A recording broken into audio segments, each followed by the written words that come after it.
So again, thank you for coming, and just to reset the stage, we're very pleased to be here and to continue a very important conversation.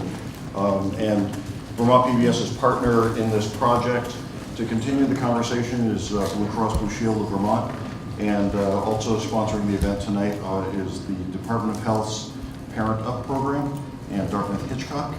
And I want to turn things over to Fran Stoddard and Bess O'Brien, filmmaker of Here Today and Hungry Heart, and take it away. So this remarkable film that you all just saw was made 15 years ago.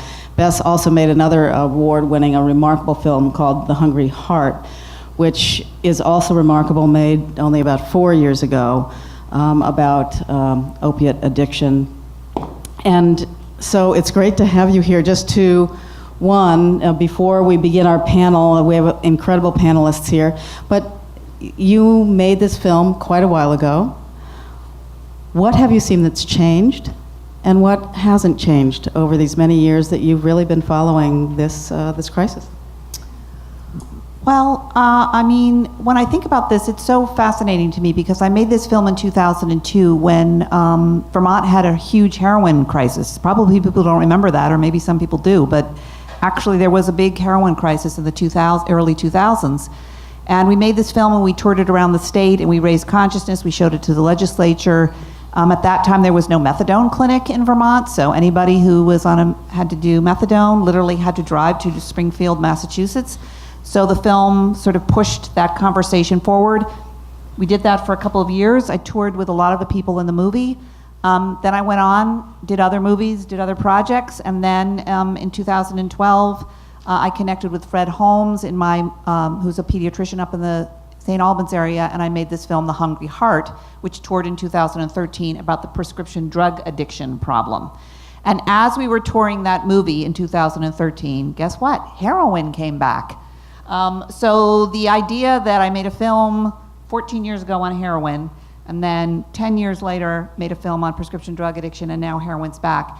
As most of you know, however, these are all opiates. So I guess part of my answer to your question, Fran, is nothing has changed at some level. Opiates have been around for a long time. I think that we, as a state, have become more compassionate, I hope, towards people who are struggling with addiction and now see it as a disease. I think everyone, including law enforcement, has realized that. I also just want to say that in looking at that film, the other thing that I reflect upon are the people in this movie. Some of those people, like Richard at the end, who's walking by himself, his daughter died from a heroin overdose. Steve Klein, who goes to visit his daughter died from a heroin overdose. This was after the movie was made. However, there are many people in the movie who are doing really, really well. Margaret and Rusty, who I just adore, are doing great and have their lives together. A number of the people in the film, the family is all doing really well. So, as in so much around addiction, there are people who recover and go on, and there is hope and there is strength, and then we also lose people along the way, and that's very sad, and we're still struggling with that. And just your greatest hopes at this time. What gives you hope? Clearly, you show us all the things to be concerned about. What are you hopeful about now? Well, as I said, I think I'm hopeful, first of all, that we've moved the conversation away. I think really have tried away from criminalization as the one thing that we're fixated on. When I think both these films hopefully tried to show the human side of addiction. And I think that we're now realizing it is a disease, that we need to support these people, that these people are our friends, our neighbors, our family members. So as far as hope goes, I think that we've become more compassionate around this disease, and I think it's very important because that's the only way we're going to get people better. And I think as Vermont is actually, even though we do have huge challenges still here, I can tell you because I've toured my last film all over the country, we are ahead of the game. There are many states who are just floundering and just a mess, and they're really, really struggling. And they're coming to Vermont to actually find out from us what we're doing. So we can be glad for that. Bess, thank you so much for your films. I can go to Kingdom County, right? KingdomCounty.org To buy the use films the films or see them on Vermont PBS, which Yes. of course some people have. Thank Yeah. you. Thank you. Thank you so much.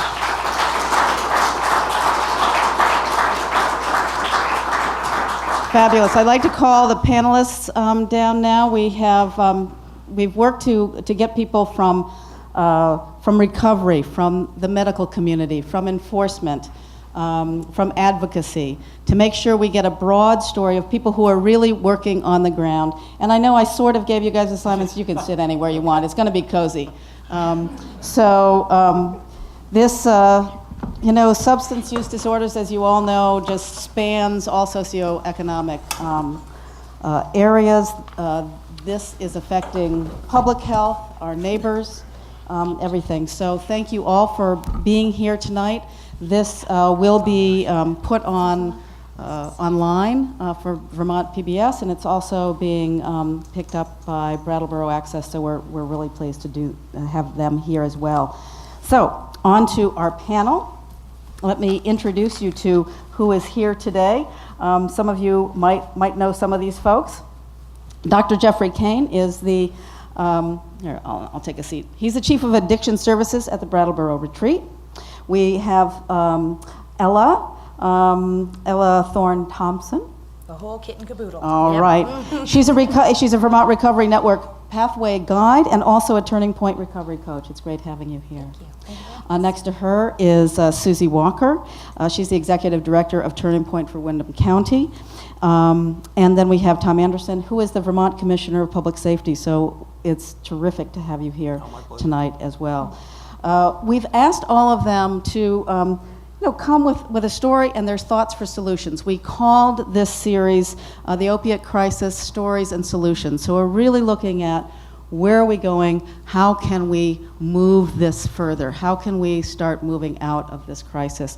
And I wanted to start with Tom tonight because the commissioner, he has come with a lot of stats, both nationally and locally, about what's really happening here right now and what are we confronting. So let me tell you just a little bit more about Tom Anderson before we get going. Of course, he's the Commissioner of Public Safety for the state of Vermont. In that role, Tom oversees the Vermont State Police, the Vermont Emergency Management, the Division of Fire Safety, the Vermont Crime Information Center, and the Vermont Forensic Laboratory. Prior to joining Governor Scott's team, Tom worked for over 25 years with the United States Department of Justice. From 2006 to 2009, Tom was the presidentially appointed U.S. Attorney for the District of Vermont. Prior to that, Tom was the Assistant U.S. Attorney and the head of the Narcotics Unit, so he knows a lot about this subject matter. Go ahead, well, Tom. Thank you. It's really my pleasure to be here tonight, and I can't tell you how much I appreciate the invite. Somebody said earlier that this epidemic touches everybody, and if it hasn't touched you yet, it will touch you. A little over 2 years ago, I spoke at the funeral of my best friend's son, who died of this, died of a opioid overdose.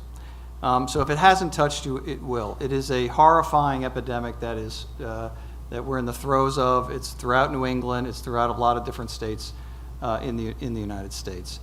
So I thought it's really kind of important. The other thing is the filmmaker just indicated that in the early 2000s we were in the throes of another heroin epidemic, and I remember it well because I was head of the narcotics unit at the U.S. Attorney's Office. And it was a serious epidemic at the time, but the one we're in now, I think it makes that one pale in comparison. And in watching this movie from 2002, what I saw was the pathway to addiction was what I remember, was what I learned was, people chasing the next high. They started with alcohol, marijuana, they went to cocaine, they went to something else, and it was just this chasing of the next high till they got to heroin, which Jim Leddy, who was the head of the Howard Mental Health, calls it the doorknob to hell, is what he calls it. And I think the difference between then and now is the pathway is, the statistics are that 4 out of 5 heroin addicts started on pills, started on prescription opioids. That is the change I see between 2002, or the early 2000s, and now, that the pathway to this addiction is through the prescription of opioids. And just to repeat that, 4 out of 5 heroin addicts started on prescription opioids. That's 80% started on prescription opioids. So just some statistics, and I don't want to bore you with statistics, but I think they're important. 142 people die nationally. 142 people die every day in the United States from drug overdoses. In 2015, there were 20,000 deaths related to prescription opioids. There were 13,000 deaths nationally related to heroin. In 2015, nationally again, 20.5 million Americans had a substance abuse disorder. 2 million had substance abuse disorder involving prescription opioids. 591,000 were addicted to heroin. Let's talk a little bit about Vermont. Last year, 106 people died of an opioid overdose. That was an increase roughly of 25% from the year before, and I'm sure it was probably a 25% increase from the year before that. The numbers are up. It's estimated, this is a hard number to come up with, it's estimated that 15,000 to 20,000 Vermonters are addicted to opioids. Vermont is one of the top 5 states for heroin use as a percentage of the adult population. It's a serious epidemic in this state. Let's talk about prescriptions of opioids. Nationally, in 2012, this is 2012, this is now 5 years ago, there were 259 million prescriptions for opioids. That's more than enough for every single American to have a prescription. And it hasn't gotten any better. In 2015, there were enough opioids prescribed in the United States so that everybody in the country could be medicated for 3 weeks. The U.S. consumes more opioids than any other country in the world. We have 5% of the population. We consume roughly 99% of the hydrocodone, which is a synthetic opioid produced in the world. How about Vermont? What's the prescription landscape look like in Vermont? 2010, Vermont issued healthcare providers, those able to issue prescriptions for opioids, issued 482,000 opioid prescriptions were issued in Vermont.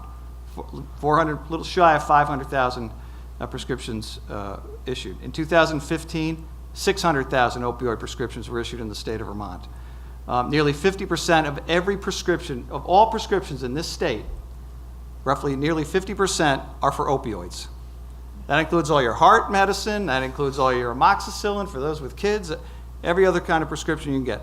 Roughly 50% in this state in 2015 were for opioids. Vermont gave out nearly 1 million syringes in 2015. That was about a 50% increase from 2010. And the only reason I say that is because it's a marker that whether it's getting worse or getting better. The efficacy of giving out needles, I'll leave that for somebody else. But to me, it's a marker that this problem is getting worse. So it's basically doubled since 2010. As I said, 4 out of 5 heroin users started on prescription drugs. I want to give you a quote from the former CDC director because I think it's important. The former CDC director said, "This crisis was caused in large part by decades of prescribing too many opioids for too many conditions where they provide minimal benefit and is now made worse by wide availability of cheap, potent, and easily available illegal opioids, heroin, illicitly made fentanyl, and other newer illicit synthetic opioids." Just last month, the acting director of the CDC said the amount of opioids prescribed in the United States is still too high, with too many opioids prescriptions for too many days at too high a dosage. Healthcare providers have an important role in offering safer and more effective pain management while reducing risks of opioid addiction and overdoses. The connection between the increasing number of prescriptions issued in this state and in this country and the heroin epidemic that we're seeing now, the correlation between those two things is undeniable. In my view, it is undeniable. And until we bend that curve, we are not going to solve this problem. That's sort of my view. So I'll leave it at that. I can talk about what we've done in law enforcement, but I'll let the other panelists talk. Well, it's putting supply in very good context. Right. So that's sort of the state right now. Thank you very much, Tom. Dr. Geoffrey Kane is the Chief of Addiction Services at the Brattleboro Retreat, and well loved by many. that I have mentioned his name to. Dr. Kane It's is not because of my prescribing practices, I must say. You are the doctor here. He's Not a to graduate figure of them out. Boston College and Yale School of Medicine. He is a board certified in internal medicine and addiction medicine and is a distinguished fellow of the American Society of Addiction Medicine.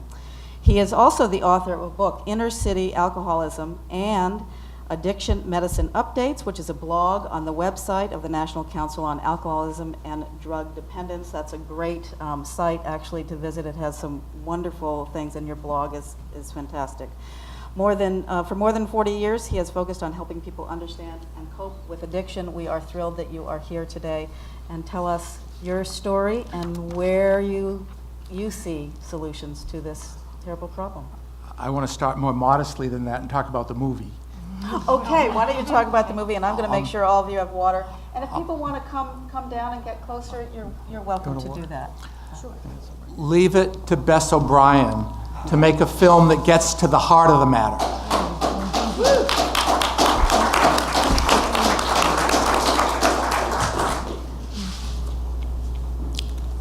Maybe Rusty can't cry, but I will.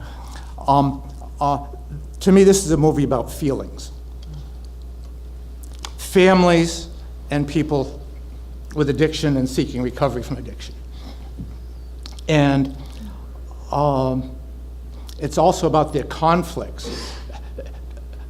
Do I want to face my loneliness, my sadness, my losses, my consequences of addiction historically, or do I want to succumb to the numbness and the warm blanket, the hug from heroin? Not easy decisions. And facing consequences, facing pain, experiencing those feelings is the path to recovery. Margaret said it beautifully. In the past, I would have used when I feel like this. And facing feelings is one of the most difficult challenges to get into recovery. In the afterword to Beautiful Boy, David Sheff's book about his son who also has a memoir, Tweak, growing up on methamphetamines. But he says, it can be heartbreaking, but openness is the first step toward recovery. And Bess captured people being open about where they've been and how hard it is to sit with that.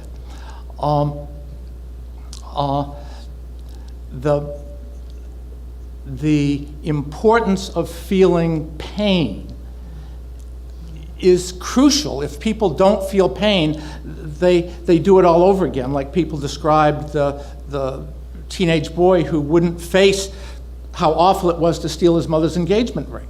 He just blew it off. Well, unless people stop and feel what that's like, they're more likely to do it again. I sat with a man several years ago who, and this is about heroin. Prescription opioids are an issue. Alcohol hasn't gone away. There may be 50 or 60,000 deaths from opioid overdoses. Alcohol takes 80 to 100,000 people a year, and tobacco maybe 450 to 500,000 people a year. So addiction is a serious issue, and this film speaks to addiction and what people need to face if they're going to recover. I sat with a man several years ago who was addicted to alcohol and was in treatment for that. When he was leaving for the hospital, his son, the man was in maybe 40, he had a son I think around 10, maybe a little bit younger. The son was inconsolable. He knew his father was going to the hospital. He didn't know about alcohol. He didn't know about addiction treatment. He knew some people who go to the hospital don't come out alive. He feared his father would die. Sitting with me, that man wept because of what his addiction put his son through. He held the pain of what addiction was costing him and his family. I never met him again. That's the stuff of recovery, when people can sit with that. Rusty says, I'm a tough guy. I don't cry in front of anybody. Maybe alone in bed I'll cry. I'll say parenthetically, I was in my 40s when I had to spend a lot on therapy and years of my life to learn to cry appropriately. Now I have to deal with that. It's not always convenient.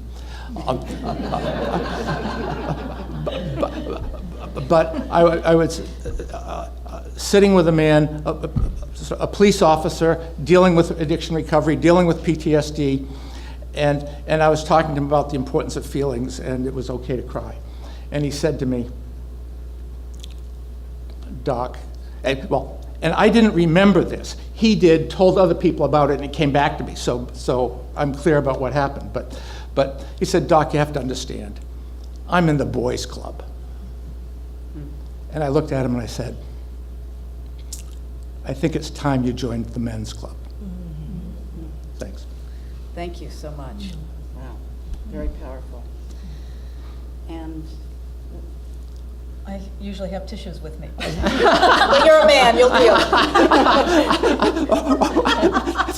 In treatment, we teach people not to try to take away feelings and pain. You bet. I've got a Yeah. sleeve and I've got a handkerchief, Okay. and I actually brought tissues. Excellent. I'd like to move on to Suzie Walker. She's been the executive director of Turning Point of Windham County since 2009. Turning Point is a peer recovery center in Brattleboro. You'll hear more about it. That has other branches around the state. Serving in the recovery field is very meaningful for her personally, since she has been in long-term recovery for over 20 years. Congratulations. Suzie, go ahead. All right. Thank you so much for doing this. And I love hearing you share, Jeff. It's real. When we're helping people in recovery, it's just so authentic and real. And for me, as a person in long-term recovery myself, before I got into recovery, I was always wearing a mask. I had my armor. When I didn't have my alcohol, I put on a mask and I played different roles, and I kind of lost track of who I was because I was trying to be this for you and that for this person, and I just got lost along the way. So I know that addiction is a very lonely disease. At the end of my drinking career, I had let go of all the things and the people that were important to me, and my world was very small. It was pretty much just me and the alcohol, and I knew what I used to have and I wanted it back. So I had enough of a yearning to go get help.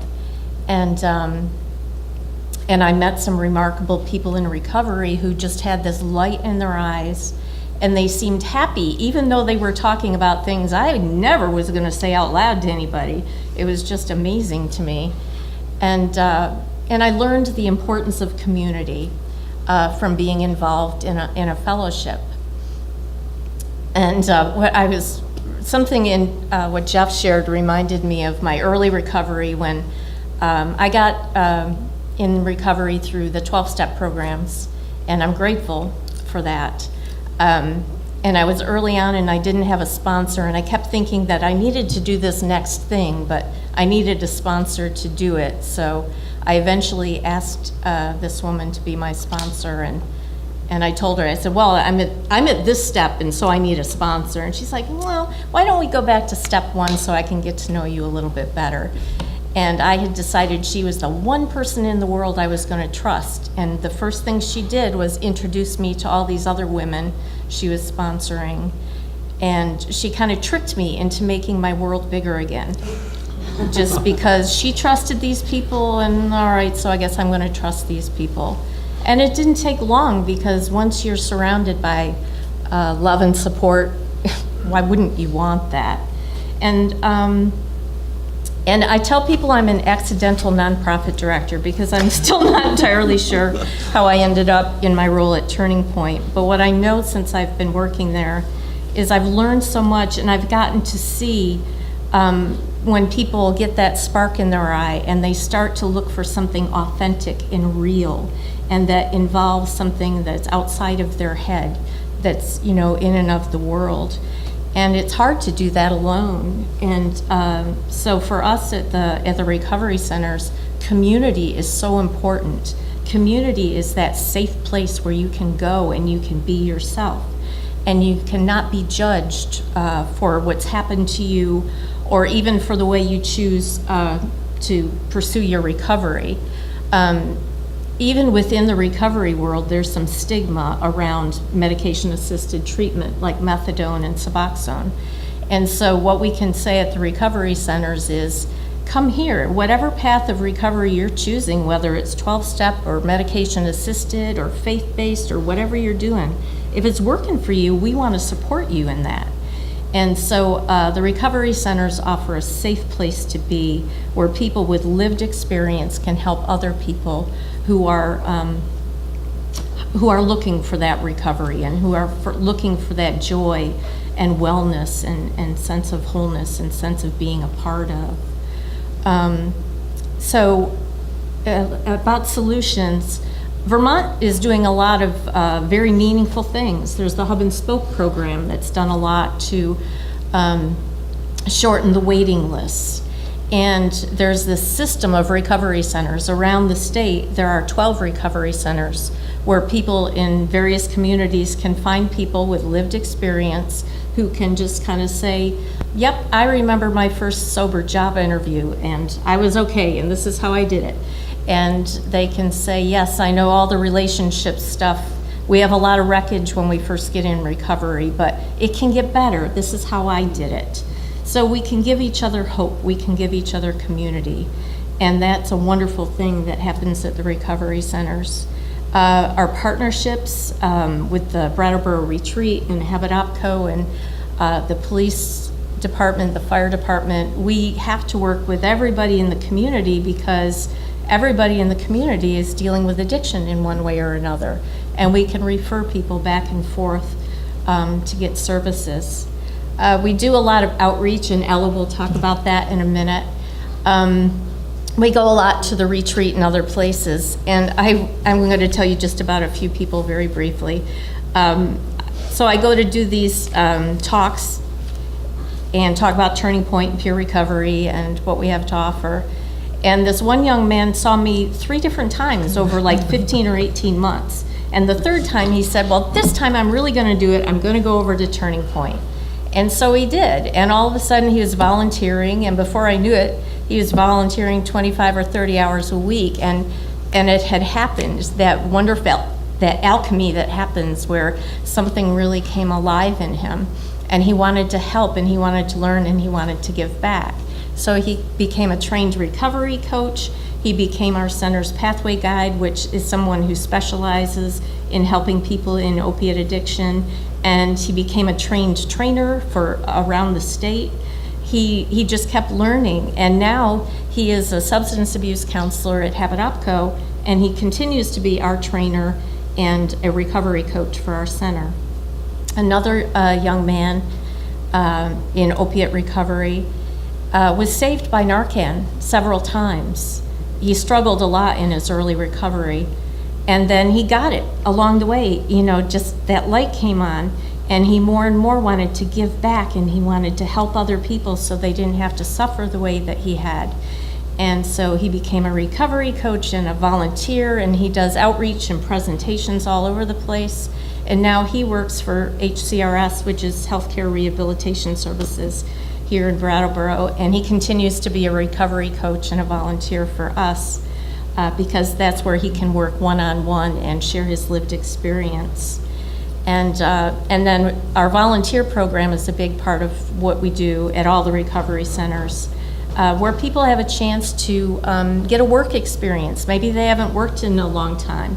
Maybe they haven't had a legitimate job in a long time. And some people need to be socialized again. And I did.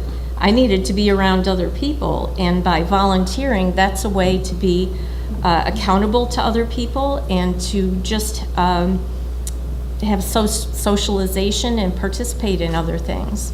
And we had somebody come to us through the Reach Up program at the Department of Labor, and she volunteered for us for a year. And she, again, the light comes on, and she volunteered, and she wanted to take trainings, and she's leading groups, and before you know it, we hired her as our program administrator. And And it was a great example. And Ella is another one that she'll be taking her turn to talk now, because I've probably gone on long enough. Thank you so much, Suzie. But that does lead us right into Ella Thorne-Thomsen. She is one of those Vermont Recovery Network pathway guides, and a Turning Point recovery coach. Ella's also been in recovery from heroin addiction for 5 years. Congratulations. Thanks. And as a Vermont Recovery Network Pathway Guide at Turning Point, she's an ambassador for recovery from opiates, a symbol of the potential for life after addiction. And I'll let you tell the rest of your story because it's so terrific just from you. Thank you so much for coming. Thanks, Fran. So my name's Ella. I've been in recovery from heroin addiction for over 5 years now, and one of the most amazing gifts that I was given was the chance to build my life again. And one of the tools, and as far as like talking about solutions, concrete solutions, the foundation for my life, for my chance to have a life that makes me excited when I wake up in the morning, was a methadone maintenance program here in Brattleboro that I've been going to for the last 5 years, and has saved my life, has given me a chance to have a life, to have a future that makes me happy and is rewarding and gratifying for myself and for other people, and gives me a chance to give this away.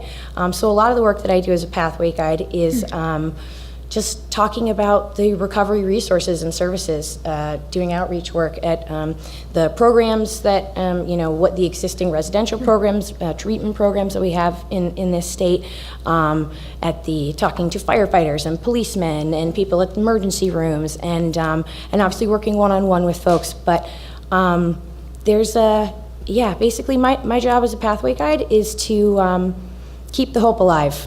There was a study done in the 50s. His name escapes me at the moment, but there's a study. It's a little gruesome. They put a mouse in a glass of water, and normally a mouse will give up swimming and drown in 15 minutes.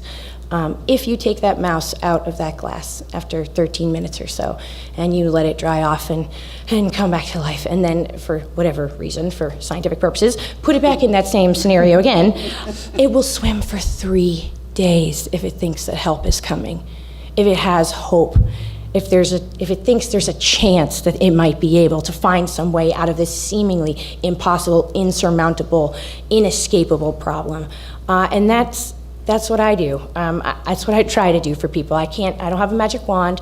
I can't solve some of the problems that exist within the system. Something I run up against all the time is the scarcity of treatment options, the few number of beds at these long-term treatment programs, which is really what it takes. It takes a lot of time to figure out how to live without drugs and alcohol. And it's incremental, it happens day by day, it creeps up on you. And you might get that spark one day, but to keep it alive is the work of a long time. My job is to keep the hope alive for people and to think outside the box, because as the title of my job suggests, I'm a pathway guide, which means that I help people find their pathway to recovery. I know what mine was. I know what success looked like for me. But there's no guarantee that just because it worked for me, that it's one size fits all, that it's going to work for everyone. So my job is to help people find the things that fuel them. And there's a young man that I've been working with over the last few weeks whose story kind of stood out as an example of what it is, why I have the job that I do. There is a need for it, and some of the problems we bump up against regularly. And this young man is hearing impaired. He's completely deaf. He speaks American Sign Language. But he was in a program. He's been utilizing a methadone maintenance program to great effect. He had 4 months without any drug use at all at a program here in southern Vermont. But he's deaf, so he was at this program for 4 months, the first 3 of which he was unable to be provided with an interpreter. So I don't know if anyone can imagine what that would be like, to be at this program, unable to communicate for 3 entire months. You know, they did the best they could. I talked to some of the folks, the guys that were there with him, and, you know, they would kind of joke around as best they could with gestures and stuff. But so for the last month that he was there, he had an interpreter, fantastic. But for the entire time, one of the things that he still lights up talking about is the softball team that's made up of other folks who are hearing impaired. His community, as he says with pride. In any case, he ended up getting kicked out of this residential program he was at when he had to make a choice between going to his softball teams. They made it to the playoffs, and between a mandatory meeting for his program and this softball game. And he talked to the directors at his program, and they said, well, you got a choice to make, and you're gonna have to just make a choice. He decided to go to a softball game, and has been homeless for the last 6 weeks or so because of that, and managed to, he came into our center during that time and has gotten involved. He wants to start teaching an American Sign Language class to our volunteers here. He's putting one foot in front of the other and trying, but he's homeless, and at some point over the last few weeks, the hopelessness and sadness and the seeming impossible nature of his situation kind of got to him, and he ended up picking up again, and came to me to help him get into a residential program. He's unable to make any of the phone calls to admissions departments himself because telephone. I actually one day, a knee-jerk reaction as he was leaving, talking about how writing down, I write questions to him, relate. We make phone calls, and I write down what they need me to ask, and he writes down the answer. And he was talking about how hopeless he's felt, and I went to go give him the crisis telephone number, and he wrote down on the post-it, he's like, what am I supposed to do with this? And I was like, oh my God, of course, it's a telephone number. So anyways, this young man, not only is he bumping up against the normal problems in this system, where there are 2 programs, residential programs that he can call, both of which have a minimum 2-week wait list, but both of them, they're trying to be responsible. They don't want to accept him until they can provide him with an interpreter for the duration of his stay, so that he can actually utilize these services. Go understand what's happening in these groups, understand the conversations and some of the education that is happening around him. But unfortunately, it takes a really long time to find an interpreter that can stay with him all day, every day for the duration of a program. So he's now benched and homeless and waiting for 4 weeks possibly to find a program. So trying to think outside the box. Some of my coworkers and I have been trying to find an alternate route to provide him with an interpreter to hopefully shorten that wait time. And while he's waiting, keep the hope alive. Have some things that he can look forward to. He's been volunteering at our center, working with some of the vocational rehabilitation services that we have in the state. And I just, one of the things that I talk about, and I believe really firmly for myself, is we have to embrace any tool that's working. Why not utilize it? There are no rules. If it's helping you, it's helping you. That's fabulous. So as a pathway guide, and for myself personally in recovery, I try to just keep the hope alive a little while longer, and because the solution is out there. Help is coming. If you will get to the top of the wait list eventually, and there are things that do help. Methadone maintenance, Suboxone maintenance, Vivitrol maintenance. For every year of treatment that you complete, you have a reduction in your risk of relapse goes down 30% every year, which it makes my heart sing. And but I just want to make sure there's one other. I feel like I'm missing something that I wanted to say.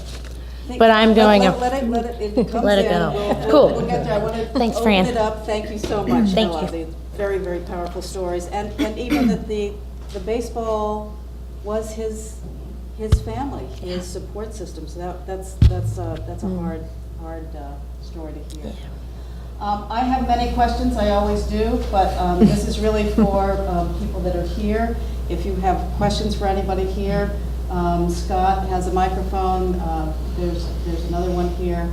Are there any questions from the audience? Or while you're thinking of that, I have one that came in from social media that I will ask Dr. Kane. Actually, there are 2. There are a couple about teaching future prescribers. clearly, one of the big problems is that there's so many prescriptions being written. This is a problem. Things are changing. A nursing student actually on Facebook wrote in, what do I need to know as a future prescriber? There's a mother that wrote in about her son that's been in recovery for 9 months, but when she went to the doctor and he told the doctor that he'd just gotten a job and was excited, it was like the doctor didn't really hear him and just wrote his script and said, well, just stay away from the games or whatever it was. So that mother is asking, she said, we switched providers, by the way, after having a bad experience. But my question is, what kind of continued training is required of Suboxone prescribers, or even primary care that might be prescribing opiates? So how do you talk with doctors about prescribing, and what are kind of the rules now? Are they changing? I think they are changing. The message to doctors in the mid to late 1990s was there's untreated pain, and relieve that or else we'll be criticizing you, and that coincided with the availability of brand name OxyContin, very powerful pain reliever in a time-release form that was easily defeated. People would peel it or crush it or chew it, and it became pharmaceutical heroin in the way some people referred to it. And prescribers with this, I guess a lot of us, including physicians, will kind of try to do what's expected, and they were expected to relieve pain and overprescribed and continue to overprescribe. People with pain sometimes would get an opioid and decide they'd rather live with their pain and make $5,000 a month selling their prescription opioid. Which is your supply situation. It sort of broke the surface in Down East Maine and Appalachia, but in 2002, when Bess was documenting heroin use in the Northeast Kingdom, prescription opioids were blossoming in southern Vermont and other rural places, and then across the country. There has been tremendous education of prescribers to be more careful. It's not good enough yet, but there's been a lot of more judicious prescribing. Doctors have tools like computerized prescription monitoring systems, so they can look up to see if this person's getting opioids from some other prescriber. And prescription opioid pills are harder to get. They're more scarce. They've become more expensive. And that opened the door to unscrupulous manufacturers and importers of heroin. And that's part of why we have a heroin problem, and tack on the fentanyl and carfentanil, and it's even more lethal. So as far as supply is concerned, supply is a big factor. Availability and permissive attitudes towards use are big factors in the development of addiction, and we still have a big supply, fewer prescription opioids, but more heroin. We'll get to Could I add a quick comment related to physicians and prescriptions? An issue we see in recovery a lot is that someone who's had sustained recovery for a while has an injury or has dental work, and then they need to have some kind of pain medicine, and they need to, one, know how to advocate for themselves, because two, not every doctor understands the issues that come up for a person in recovery. I've had to advocate and say, I don't want that kind of cough syrup because I think that's a slippery slope for me. Remember, I'm a person in recovery. But so a lot of new people don't know to do that, and a lot of doctors don't understand the complex issues that we face. So sure, we want the pain to go away, but there must be alternatives. It doesn't always have to be this answer, right? And so I think there's a lot of education to be done there. Yeah, agreed. I mean, I have a slide for doctors about savvy and cautious prescribing, and a slide for patients about standing up for yourself and being careful to, if there's a situation where you need an opioid, well, let the prescriber know ahead of time. Let them decide how long you need it, because you can't trust your own you have no brakes, so you have to, and let somebody else control the supply. Exactly. And talk about how you feel while you're on it. And I do think the healthcare community has to be our partner in this. I mean, they have to, and I think that there is certainly great awareness in the healthcare community now about the problem. And I think there are additional education now for doctors coming into the practice. And I think also, I mean, there's new regulations with respect to how many opioids a doctor can prescribe at any given time. Those went into effect on July 1st or something. Yeah. And so I think that those types of things will start to make a difference, but it's going to be a lagging indicator, it's until we see sort of, how it's going to affect. But, I view it as the healthcare community has got to be our partners in this. Are you feeling that statewide there are more connections being made between enforcement, between the medical community, the advocacy community, the recovery community? Are you doing a better job? Yeah, I think so. I mean, one of the things the governor created this opioid coordination council, and that we have met several times over the last 6 months, and that's one of the things we're looking at is how to coordinate those things across the state, so that law enforcement's talking to who we need to talk to on the prevention end of things, and how we.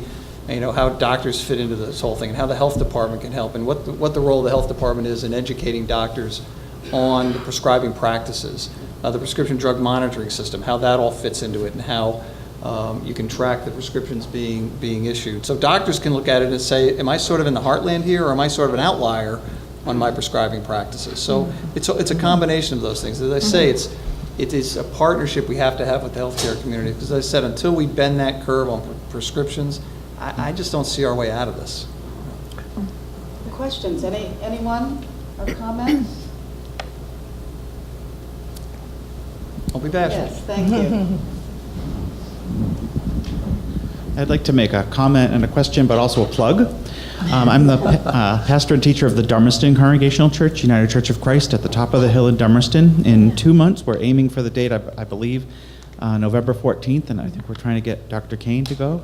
And we're hoping to have a panel discussion on this very issue. We were going to have the discussion tonight, and then we found out about this event. But as a church, there's a number of people in our church, we're tired of this issue, and we're tired of insulating ourselves and our four walls from this issue, and we want to reach out to the community on this issue and many other issues, hopefully down the pike. So we have that going. But throughout that film, I noticed several times people were talking about spiritual issues and a spiritual emptiness.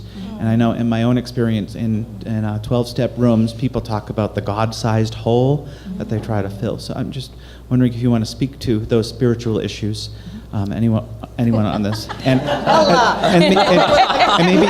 maybe even focusing the question more on I'll come to the panel so we can together learn more about it and build more community awareness, but how can our faith communities open themselves up to help people fill these God-sized hole?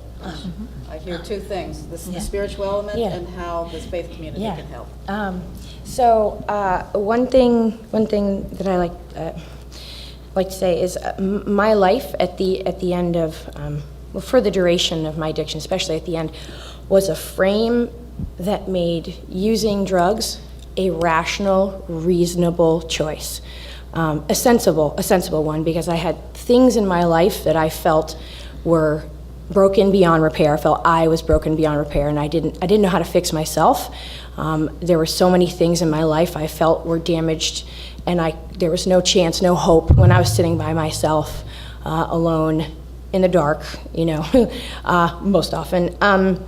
I didn't think there was any way for me to fix those things, but I did know how to fix one thing. I knew how to feel better for a little while, so I could continue on just living for a little while longer.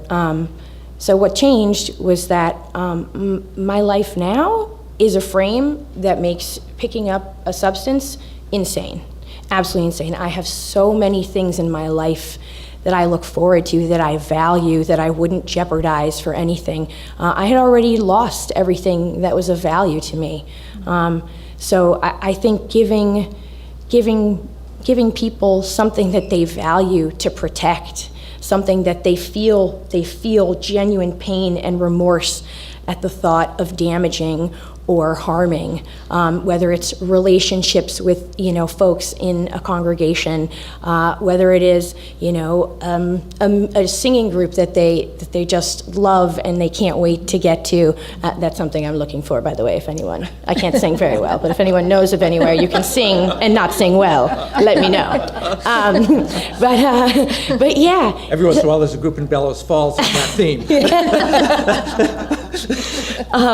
But so I think just for everyone, making room in our hearts, in our communities, in our businesses, in our in apartments, for people to have a chance to come back from the place that they've been, where I made mistakes, and I was allowed. There are people in my life that gave me a chance to come back from those things, to earn, to have a job, on faith, to give me a job on faith, and allow me to get back things that I truly valued and would protect at all costs.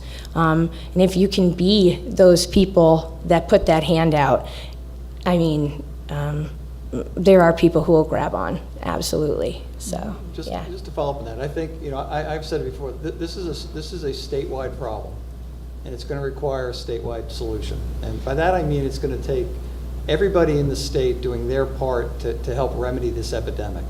And that includes the faith-based churches and congregations to understand the problem, to understand the breadth of the problem, to understand it's probably affecting your congregation.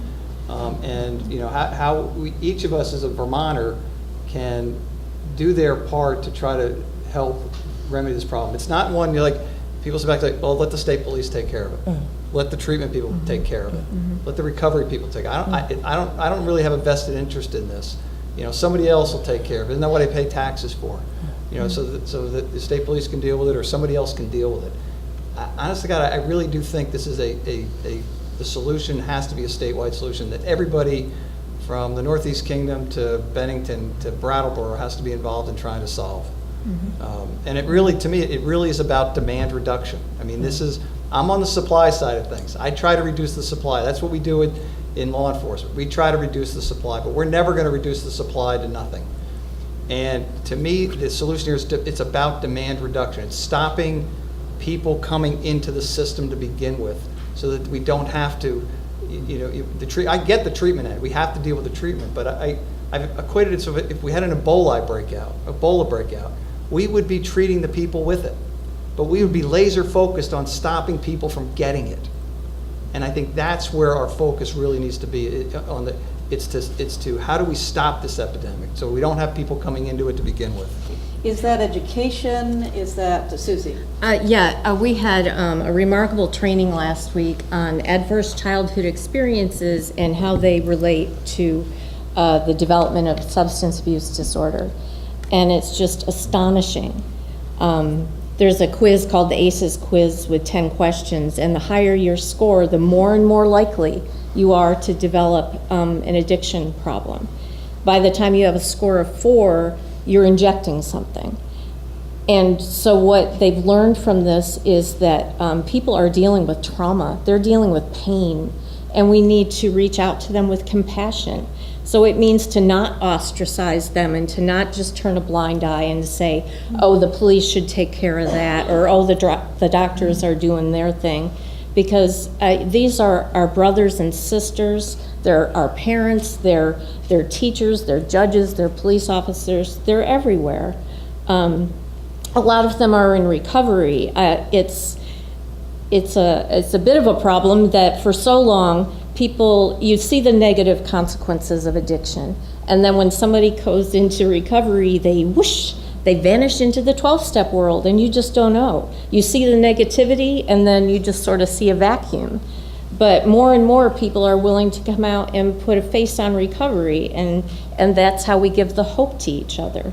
In the centers, too, I have to tell you regarding spirituality, we meet a lot of people who one of their issues has to do with their religion that they were raised with. And so a lot of times people are looking for an alternative to 12-step programs because they want something less spiritual.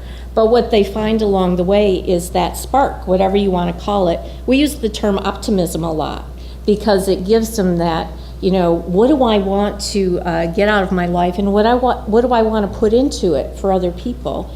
And it's that, pardon me, along the way, people just by being open and by finding those things that bring them joy and make their heart sing, they often find their way back to the religion they were raised in, or else they find something else that satisfies their that spiritual part of their life, whether they want to call it spirituality or optimism or I'm a nature freak or whatever they want to call it.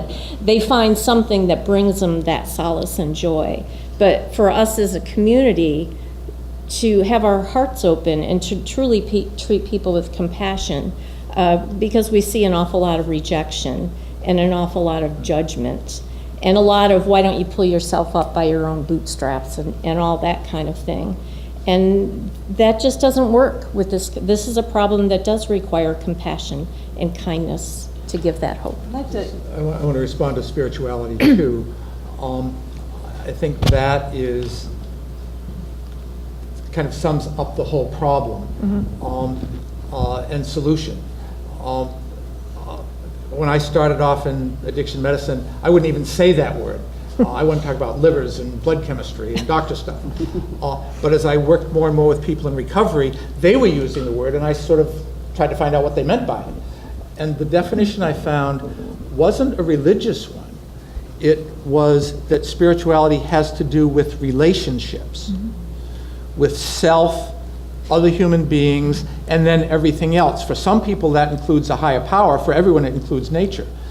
And addiction sort of sums up negative spirituality, where people are hurting themselves, the people they care most about, and the community. In recovery, they turn that around, and they're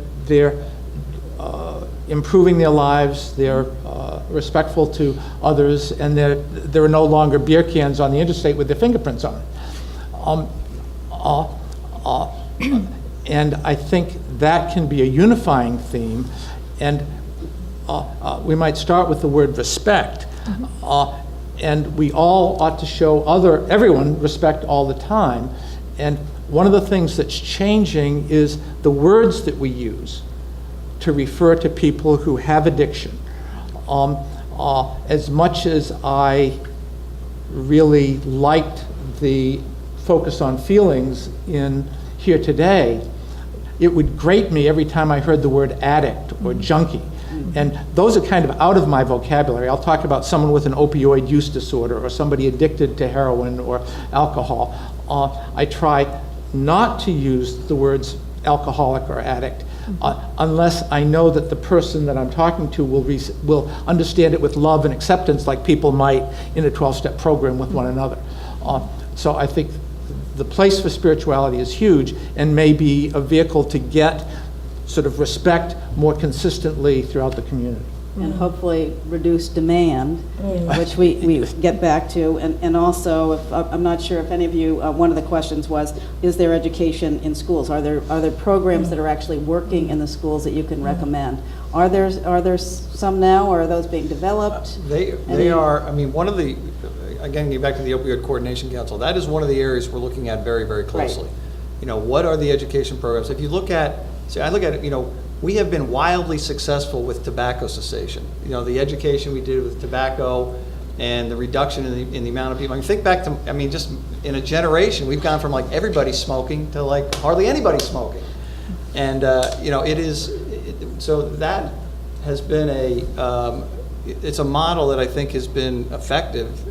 And is that something we could use in the schools for opioids or drug substance abuse, all substance abuse? So it's an area we're looking at very, very closely to come up with some recommendations as to, what the curriculum ought to be in schools and how that ought to be implemented.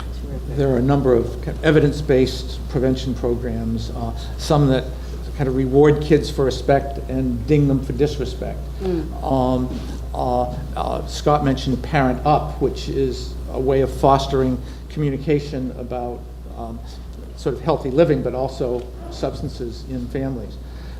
And right here in Brattleboro, there's a program for high school students. I love the name. It's Above the Influence. Right. I'm just gonna, I'm about to close up, but any other last questions from all of you wonderful people in the audience before we go? Yes. I think it's really clear that smoking is, can I do that?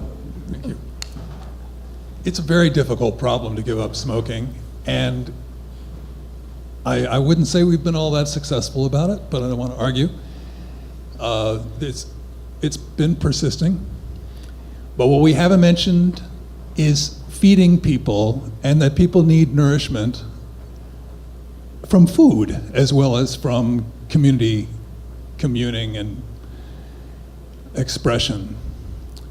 And I think there's been a tremendous growth in local food in Vermont that probably isn't being directed to community meals quite enough. And that this sort of folds everything together, being together, being affirmative and active among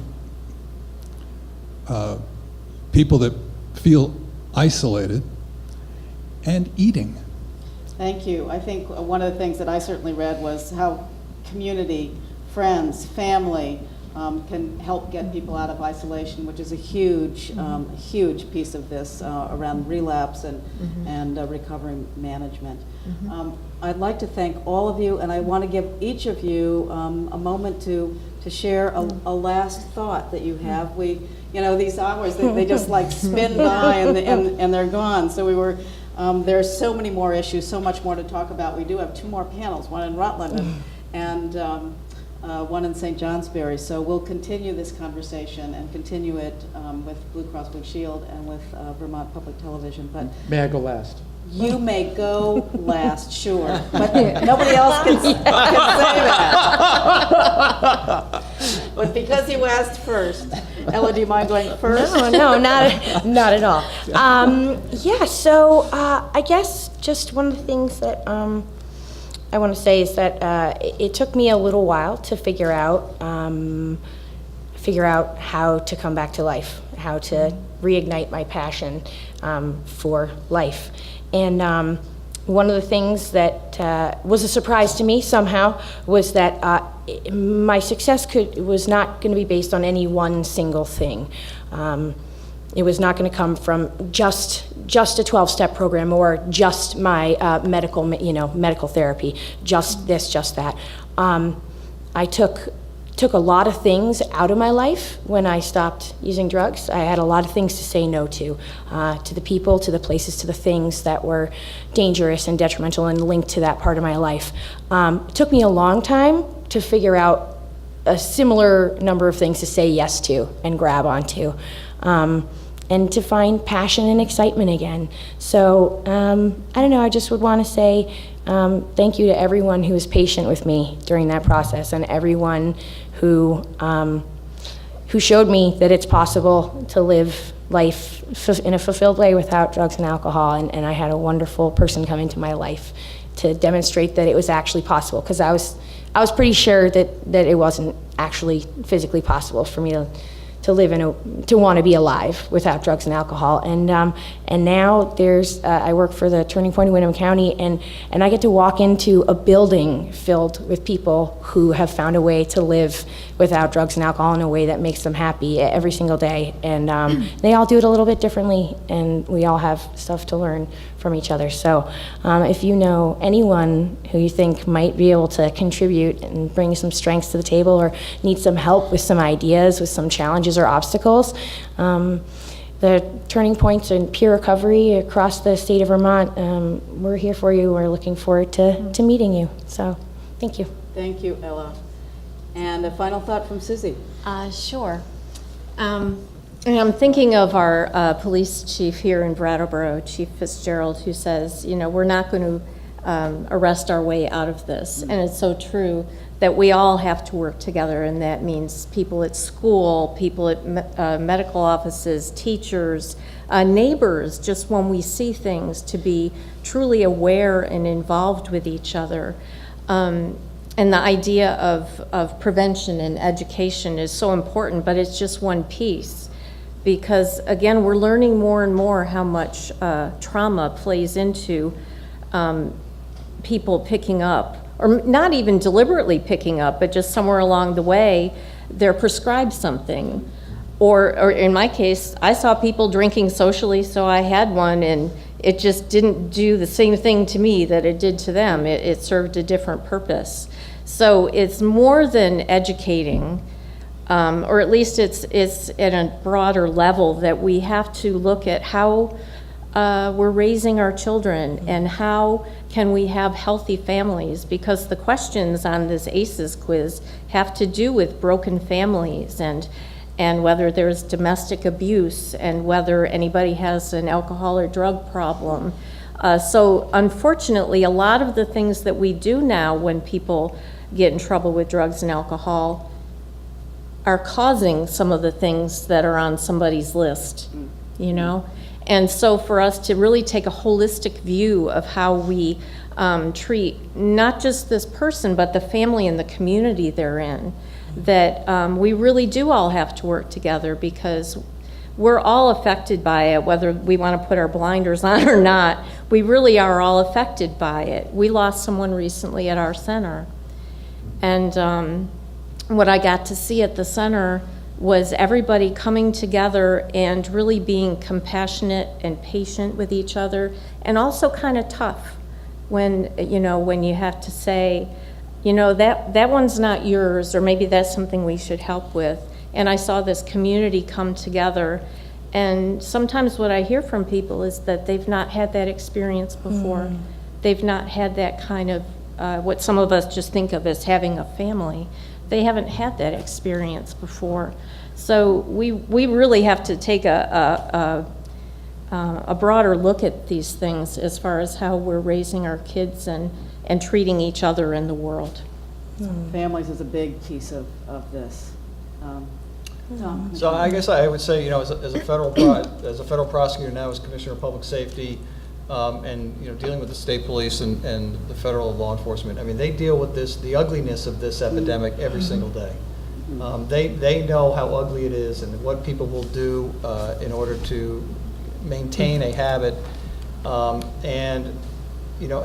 police officers and public safety, we get it. We understand that the solution to this problem is demand reduction. That the people we're arresting, they need to be arrested, and that we really try to work toward choking off the pipeline of people that are going to be addicted, and that is critically important. So I just want people to understand, police officers get that. I mean, we are, and public safety gets that. We are really think that the prevention is the area where we need to focus our attentions, and we will continue to reduce supply. We will arrest the people and the drug traffickers that are trafficking this poison to Vermonters. We'll continue to do that, but ultimately it's about demand reduction. Thank you. And Dr. Kane, Jeff, go ahead. I have to sort of encourage Tom in his work first. I totally agree, demand reduction is key, and the more illegal drugs you guys can keep off the streets, the safer we all are. If you're short-handed, give me a vest and a Glock and I'll come help. We will do our best. I'm old, I can talk about the last century. A famous psychiatrist at Johns Hopkins, a guy named Jerome Frank, took a look at human problems and recoveries from mental illness, from addiction. And he thought about it, and he broke it down into 4 stages. The first is arousal, which to me is pain. Something gets your attention, and this is not okay. I'll do anything. That's what hitting bottom is all about. The second is hope. Like Ella's mouse, believing something positive is possible for me. And people often get that from the stories of people who have made that transition. If you're hurting for hope, call Suzie or Ella. And then it's only then that people start to change. They make a few changes, and it works. They feel better, and they get a sense of mastery. and continue to make more changes. People get rewards, that gets them addicted, but recovery is its own reward, and that's self-reinforcing too, and people keep going and going and going. And the payoff is the qualities that develop in life in recovery, and those are love and humor. Who doesn't want love and humor? Thank you. Thank you, Dr. Kane. And thank you all. Wonderful panel. Thank you all for joining us. Thank Bess for her incredible films.